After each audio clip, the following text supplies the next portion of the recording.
We're dining in a fancy restaurant tonight, Eric declared triumphantly, claiming the reservation I had secured for Dad's celebration, much to the surprise of his in-laws. But a single-father household like yours isn't suited for fancy dining, he added, casting doubt on our ability to fit in. Despite his skepticism, I chose to confront Eric with a dose of reality. Do you realize this is my brother's place? I interjected. I'm Elizabeth, a 27-year-old office worker. My parents split when I was young, and Dad raised me single-handedly. Their divorce stemmed from Dad's workaholic nature, leaving Mom feeling neglected and ultimately reaching her breaking point. Tired of waiting, she finally said, "Set me free," tears streaming down her face. Dad, burdened with guilt, admitted fault, blaming himself for relying too heavily on her.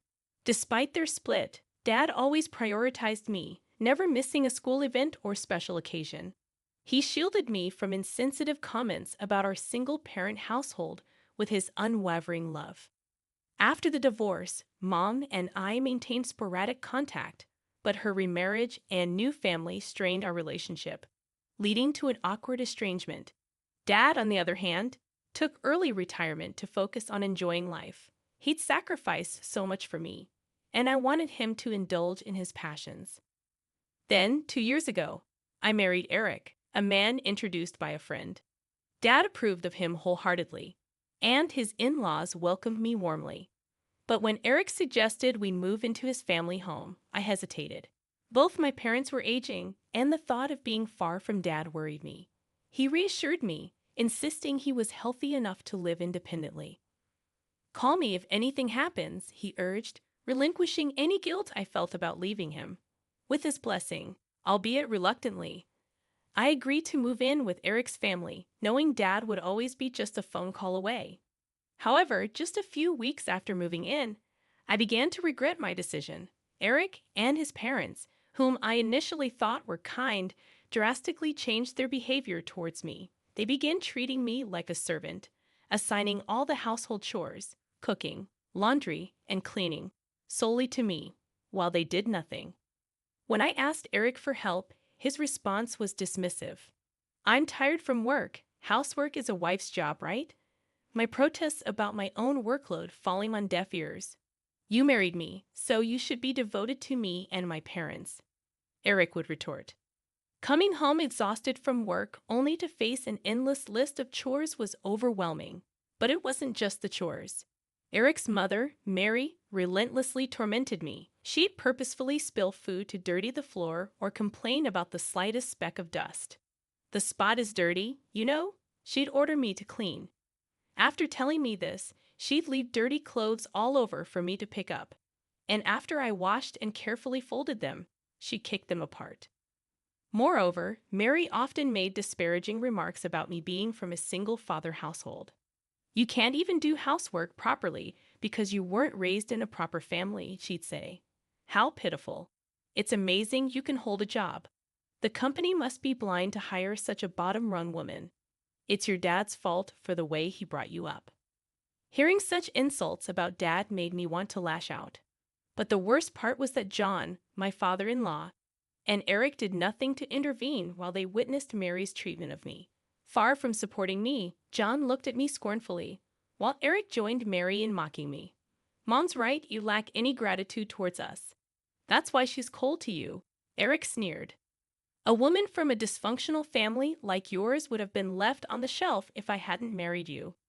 You barely have any merits besides working and doing housework, so do them well. Don't even think of asking to share the chores. It's your role as a wife. And making excuses like being tired from work is absolutely unacceptable. I won't allow it," he dictated. When I tried to argue or refuse, Eric's mood turned visibly sour, and he began treating me as if I were invisible. "How dare you, as a wife, make a fool of me?" he would shout excessively. Then Mary chimed in, adding to the stress. "Don't stress Eric when he's tired. Making things worse for me," she said. Some of the furniture in the in-laws' house was bought with my money.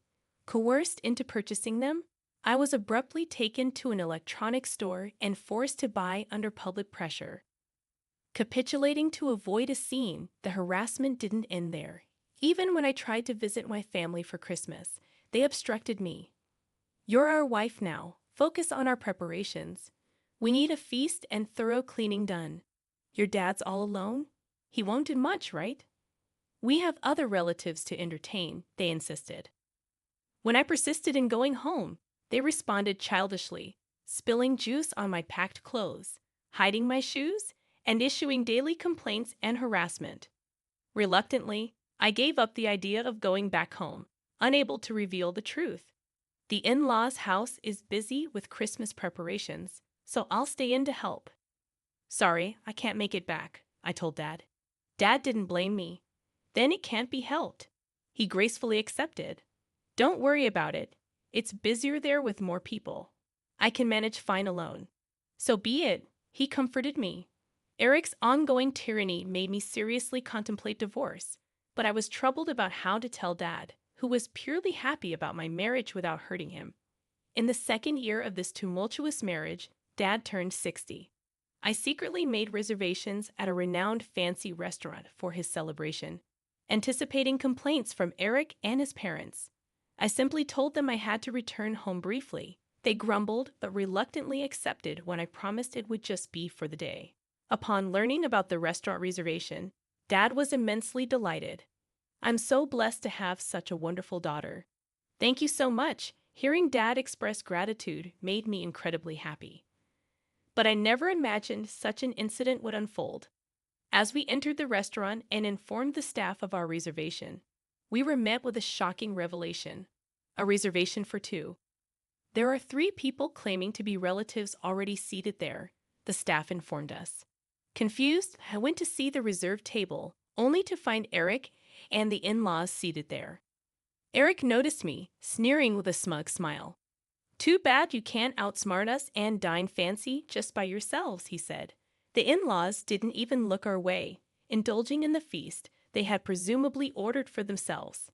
Dad, seeing Eric and the in-laws, looked back and forth between us, clearly bewildered. He had only seen the pleasant side of Eric and the in-laws, so his confusion was understandable. Eric, suspecting something from my cheerful demeanor about returning home, had sneakily snooped through my mobile phone. He learned about the 60th birthday celebration at the upscale restaurant and made it their first to preemptively order dishes. Eric began to mock us with a triumphant expression. "People from poor, single-father households like you don't belong in fancy restaurants. Know your place. Let us savor the dishes here. Be grateful we're allowing you this much. You lot should go to some cheap pub." Despite the other customers' annoyed glances at Eric's loud voice, he remained oblivious, soaked in a sense of superiority. Next to Dad, he was dumbfounded by Eric's audacity. I was at my wits' end. I knew Eric and his family were selfish, but I never expected them to stoop to such shameless levels. My anger peaked as they ruined Dad's special 60th celebration. Suppressing my urge until Eric shouted, I calmly delivered a fact to him as he sat there smugly. "This is my brother's place. He invited us here to celebrate Dad's birthday." At my words, the triumphant Eric and the disinterested in-laws froze. My brother, who had been listening to the entire conversation from the back of the restaurant, appeared with an extremely displeased look. He was taken by Mom during the divorce, but unlike our estranged mom, he has maintained and cherished his relationship with Dad and me. My brother owns the restaurant and was the one who suggested celebrating Dad's 60th birthday here. He hadn't attended the wedding due to work, but had seen the photos, so he recognized Eric. Initially, he thought Eric and the in-laws joining at the reserved table were part of celebrating with Dad. Seeing Eric mocking me and Dad, and the in-laws not correcting him, my brother was furious. "How dare you speak to my sister and Dad like that? I regret being considerate just because you're Emily's family. Is this how you always treat her?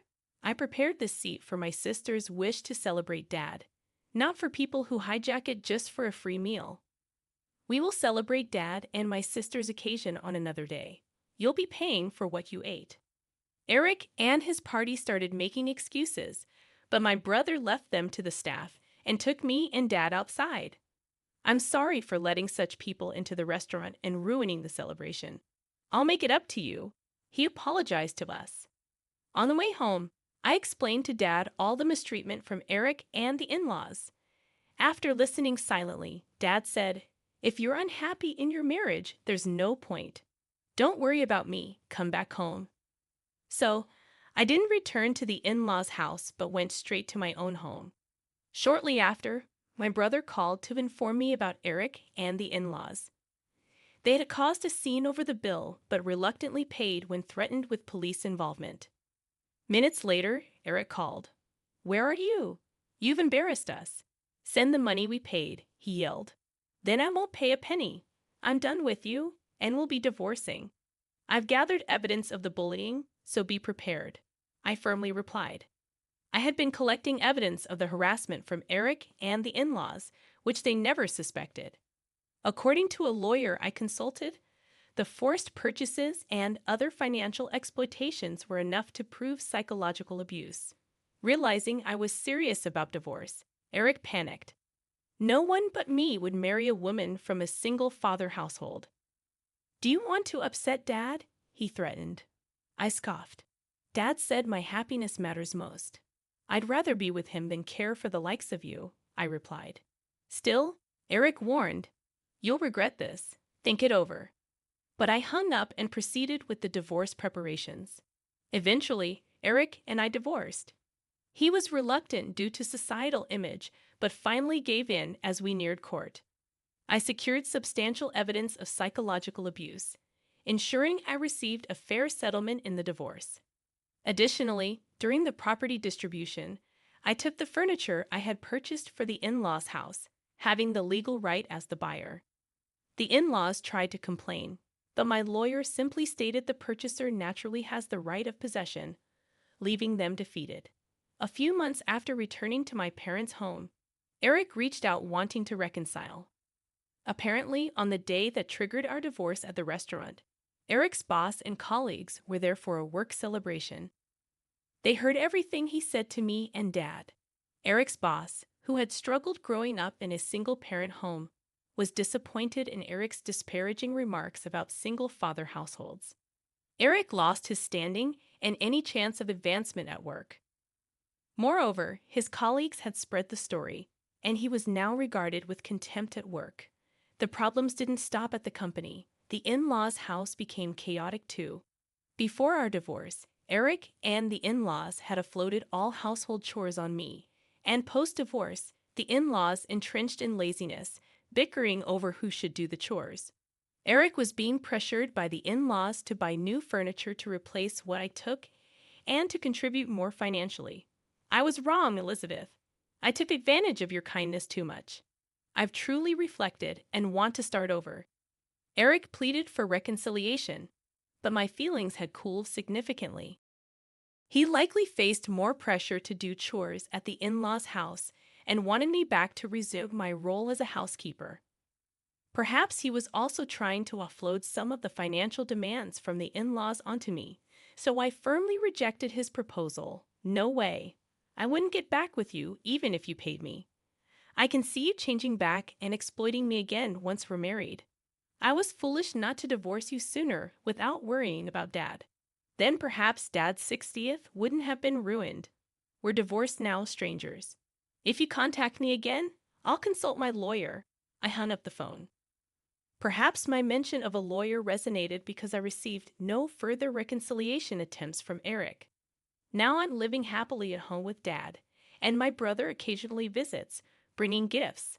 His wife is pregnant, and he seems truly happy. Dad and I are both looking forward to the baby.